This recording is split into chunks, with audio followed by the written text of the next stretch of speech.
नमस्कार मंडळी. आज आपण भारतीय राज्यघटनेतील एका अत्यंत महत्त्वाच्या पदाबद्दल बोलणार आहोत. हो, बरोबर ओळखलात, प्रधानमंत्री. स्पर्धा परीक्षांची तयारी करणाऱ्यांसाठी तर हा विषय खूपच महत्त्वाचा आहे. चला तर मग एकदम सोप्या भाषेत समजून घेऊया की आपल्या पंतप्रधानांना हे पद आणि अधिकार कुठून मिळतात. तर आज आपण काय काय बघणार आहोत? आधी पंतप्रधानांची नेमकी भूमिका काय आहे ते समजून घेऊ. मग संविधानात त्यांच्यासाठी काय तरतुदी आहेत ते पाहू. त्यांची निवड कशी होते, त्यांचे अधिकार काय आहेत आणि शेवटी परीक्षेसाठी एक झटपट रिव्हिजन. चला तर मग सुरुवात करूया. आपला पहिला भाग आहे शासन प्रमुख म्हणून पंतप्रधान.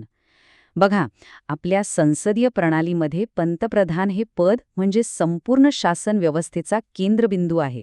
पण एक प्रश्न नेहमी विचारला जातो आणि तो म्हणजे भारताचे खरेखुरे कार्यकारी प्रमुख म्हणजे रिअल एक्झिक्युटिव्ह हेड कोण आहेत? राष्ट्रपती की पंतप्रधान? काय वाटतं? ह्याचं उत्तर आपल्या संसदीय प्रणालीच्या रचनेतच लपलेलं आहे. अच्छा, तर हे समजून घेऊया. इथे बघा, आपल्याकडे दोन प्रकारचे प्रमुख आहेत. एकीकडे आहेत राष्ट्रपती, जे राज्याचे प्रमुख आहेत, म्हणजे हेड ऑफ स्टेट. त्यांना आपण नाममात्र किंवा डिज्युअर प्रमुख म्हणतो. आणि दुसरीकडे आहेत पंतप्रधान, जे शासनाचे प्रमुख आहेत, म्हणजे हेड ऑफ गव्हर्नमेंट. आणि म्हणूनच ते आहेत वास्तविक म्हणजे डी फॅक्टो कार्यकारी प्रमुख. सोप्या भाषेत सांगायचं झालं तर देशाचे निर्णय राष्ट्रपतींच्या नावाने घेतले जातात, पण ते घेण्याचं खरं काम पंतप्रधान आणि त्यांचं मंत्रिमंडळ करतं. सगळी खरी शक्ती इथे आहे. ठीक आहे, मग आता हे बघूया की आपल्या संविधानात, आपल्या घटनेत पंतप्रधान पदासाठी नेमक्या कोणत्या तरतुदी आहेत. हाच तर या पदाचा मूळ आधार आहे. सगळ्यात आधी येतं अनुच्छेद 74. हे काय सांगतं? तर राष्ट्रपतींना मदत आणि सल्ला देण्यासाठी पंतप्रधानांच्या नेतृत्वात एक मंत्रिमंडळ असेल. आणि गंमत म्हणजे राष्ट्रपतींना हा सल्ला ऐकावाच लागतो. हो, तो त्यांच्यावर बंधनकारक आहे. जास्तीत जास्त काय तर ते एकदा तो सल्ला परत विचार करण्यासाठी पाठवू शकतात, पण दुसऱ्यांदा आला की तो मानावाच लागतो. किती महत्वाचं आहे बघा हे. आता येतो सर्वात महत्वाचा मुद्दा, अनुच्छेद 75. हे कलम अगदी स्पष्ट सांगतं की राष्ट्रपती पंतप्रधानांची नियुक्ती करतील आणि मग पंतप्रधानांच्या सल्ल्यानेच इतर मंत्र्यांची निवड होईल. पण ह्यातला सगळ्यात महत्वाचा भाग, संपूर्ण मंत्रिमंडळ हे लोकसभेला कलेक्टिव्हली म्हणजे सामूहिकपणे जबाबदार असेल. आपल्या संसदीय लोकशाहीचा हाच तर आत्मा आहे. आणि मग आहे अनुच्छेद 78. यानुसार पंतप्रधान हे राष्ट्रपती आणि मंत्रिमंडळ यांच्यातला एक पूल, एक दुवा म्हणून काम करतात.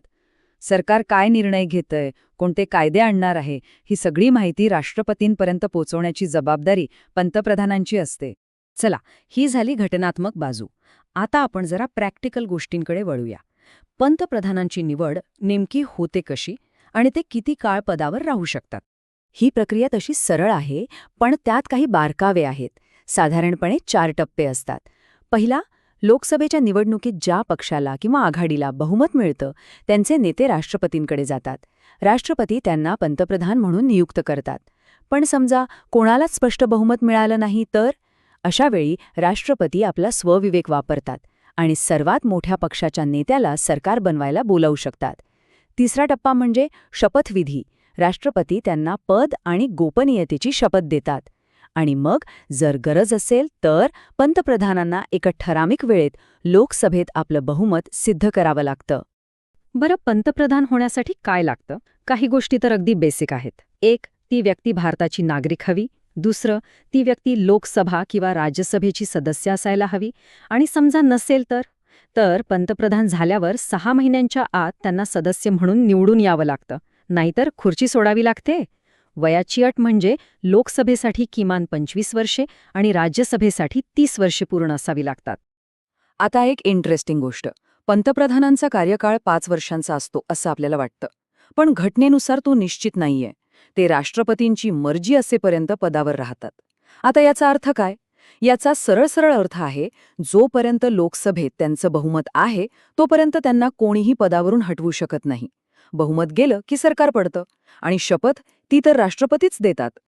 चला, आता बघूया पंतप्रधानांचे अधिकार. हे अधिकारच त्यांना देशातली सर्वात शक्तिशाली व्यक्ती बनवतात. ते देशाचे राजकीय आणि प्रशासकीय दोन्ही प्रकारचे प्रमुख असतात. मंत्रिमंडळाचे ते बॉस असतात. कोणाला मंत्री बनवायचं ह्याची शिफारस राष्ट्रपतींना तेच करतात. कोणाला कोणतं खातं द्यायचं हेही तेच ठरवतात. मंत्रिमंडळाच्या सगळ्या बैठका त्यांच्याच अध्यक्षतेखाली होतात. ते कोणत्याही मंत्र्याला राजीनामा द्यायला सांगू शकतात. आणि सगळ्यात महत्त्वाचं, जर पंतप्रधानांनी राजीनामा दिला तर अख्खं मंत्रिमंडळ बरखास्त होतं. म्हणजे एक कॅप्टन गेला की पूर्ण टीमच बाद.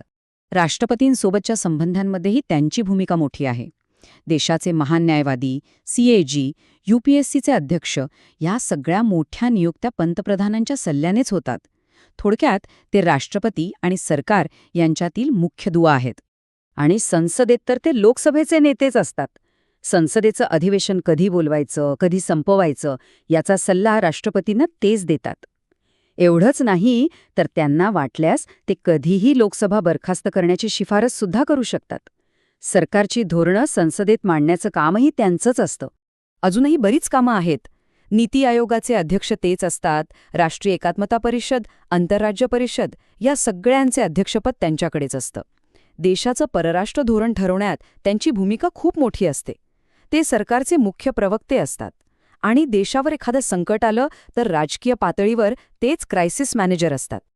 वाह, किती अधिकार आणि कार्य आहेत नाही का? चला, आता परीक्षेच्या दृष्टीने जे सगळ्यात महत्त्वाचं आहे त्यावर एक पटकन नजर टाकूया. एक क्विक रिव्हिजन. ही स्लाइड परीक्षेसाठी खूप महत्त्वाची आहे. हे 3 अनुच्छेद लक्षातच ठेवा.